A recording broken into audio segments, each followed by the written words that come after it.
Majina yangu naitwa Nicholas Jovin Basimaki, ni mwenyekiti Jumuiya ya Wafanyabiashara Tanzania mkoa wa Kagera. Leo tumefanya warsha. Warsha hii ni kwa ajili ya kuandaa mpango kazi wa miaka mitatu na bajeti wa miaka mitatu wa Jumuiya ya Wafanyabiashara Tanzania. Lakini katika mpango huu umeunganishwa mambo mengi ambayo warsha hii itatambua, itabaini fursa, lakini vile vile na wadau ambao tutashirikiana nao katika kutekeleza mpango huu ambao sasa unaendelea kuchakatwa na warsha ambayo inafanyika kwa kipindi cha siku 3. Kwa hiyo kwa leo imefanyika ufunguzi ambaye ufunguzi wake umefanya katibu tawala wa mkoa ambaye yeye yuko katika ngazi ya utawala kwa maana ya utaalamu, ambaye tunampongeza na tunamshukuru. Naye katika maelezo ya hotuba yake ametuambia tutashirikiana na taasisi zoko chini yake, halmashauri zetu za wilaya, lakini vile vile na taasisi wezeshi ambazo hata wengine wapo, tunaendelea kwa pamoja na mabenki ya kibiashara. Kwa hiyo mpango huu utakuwa ni mpango unaolenga kwa ajili ya kuondoa maskini katika mkoa wetu, kukuza biashara, lakini kuongeza ustawi wa kukua kwa mitaji kwa wafanya biashara. Na sote tunakumbuka mkoa wa Kagera ni mkoa ambao una fursa nyingi za kiuchumi, unapakana na nchi nyingi jirani, unazo mipaka zinazokaribiana. Hivyo ni mkoa ambao uko kwenye habu ya kuwezesha uchumi wa taifa, lakini vile vile kwa kuweza kutumia rasilimali zilizopo kuweza kuondoa umaskini tuliokuwa nao. Na sote tunajua ni mkoa ambao ni wa pili mwisho kwa mujibu wa taarifa za takwimu zilizopo, lakini sisi tumesema tunaanzia hapo. Tunahitaji kubadili changamoto kwa fursa. Na vile vile wapo mamlaka ya mapato Tanzania na NMB na mabenki mengine ambao sasa tunaanza kushirikiana nao katika hatua hizi za awali mpaka mchakato ambapo utakamilika wa kupata document ambayo itakuwa imesheheni maudhui yenye utekelezaji ambao tunakusudia kuwa na utekelezaji unaotekelezeka katika mpango huu.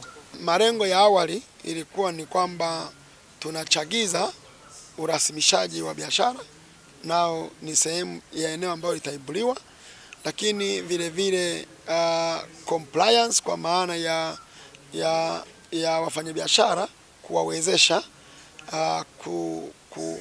kupitia hatua zote za usajili. Na tujue kwamba katika Tanzania tunazo hatua 13 katika urasimishaji wa biashara, uzalishaji na uwekezaji.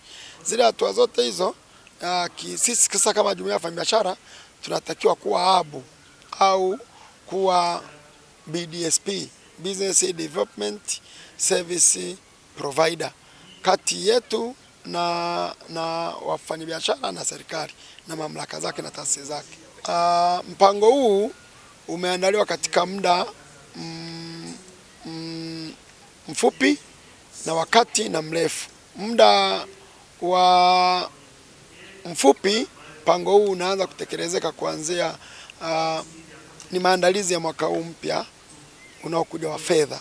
Na maana kuanzia tarehe 1 Julai tunakusudia mpango huu uwe umekamilika kwenye hatua za uandaaji na uanza kutekelezeka. Na katika kipindi kirefu ni kipindi cha miaka mitatu, ambapo tumeona katika miaka mitatu tutapata sasa, tutakuwa tumeshapata matokeo ambayo tunakusudia yatokee.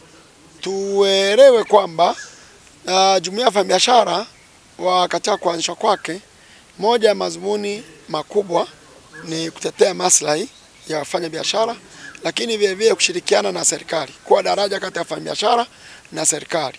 Na moja ya kazi ambayo tumeifanya na serikali ni pamoja na kutatua kero ambazo tunaona zimekuweko, na kwa sasa serikali imeanza kutekeleza. Umeona Mheshimiwa Rais ameunda tume ya kupitia sheria zote, lakini vile vile na kamati mbalimbali zimeundwa.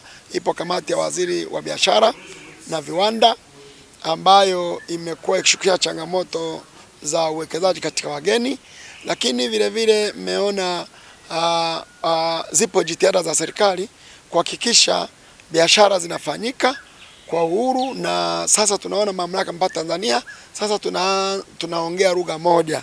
Mmeshuhudia kamishna mkuu wa TRA Juma Mwenda akifanya kazi nzuri, mameneja wake hasa mimi meneja wangu wa mkoa Kagera amekuwa akifanya kazi nzuri ya kutoa elimu, lakini vile vile sasa kupitia mpango huu tunakwenda kushirikiana kutoa elimu za pamoja ambazo zinalenga kutatua changamoto ambazo kimsingi kama tuna shughuli za pamoja, changamoto tutazitatua moja kwa moja kwenye shughuli zile ambazo tunazikusudia kuzifanya za pamoja, kutokana na mamlaka mbalimbali tunazokuwa ambazo zimeunganishwa na katika mpango huu, na taasisi binafsi, waandishi wa habari na wanalo eneo lao.